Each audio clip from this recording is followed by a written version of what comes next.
Fala galera do YouTube, beleza? Bom, eu estou aqui para começar um vídeo aula para ensinar vocês como deixar a sua internet 100% mais rápido, beleza? Chega de papo furado, vocês vão aqui em computador, aqui no botão direito. Se o seu computador não estiver no seu agora, não tem problema.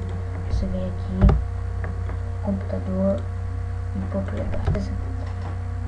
Como o meu já está aberto, vocês vão vir nesse nome aqui, ó, gerenciador de dispositivo. Vou marcar aqui para vocês.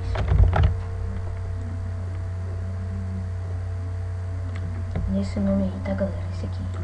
Bom, vocês dão um clique nele. Vai em portas com ILPT.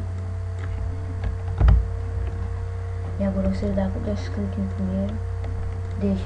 Galera, se o seu tiver 9.600 bits por segundo, você coloca 128.000 bits de dados, você coloca no 8 no máximo.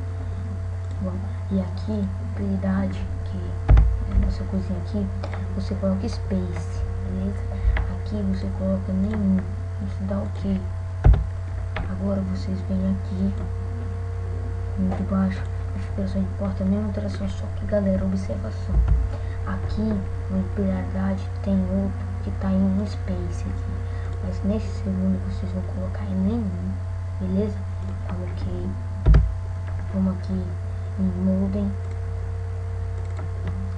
e avançadas. Aqui galera, é um negócio muito fácil. Vocês vão ter que pegar esse código e não pode ser minúsculo, tem que ser minúsculo. E eu vou deixar na descrição do vídeo, beleza? Tá bom, o código é ATFX, tudo maiúsculo. Depois de colocar o código, dá um OK e fecha.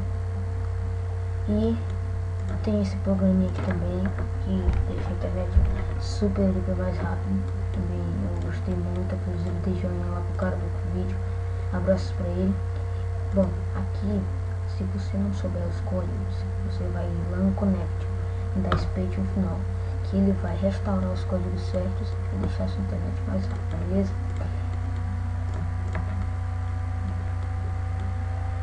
E quando ele carregar, a sua internet vai ficar mais rápido. Bom galera, é tudo por hoje. Se quiserem vídeo aulas de outro tipo, só avisar o que eu estou fazendo, beleza? Tchau, tchau, fui!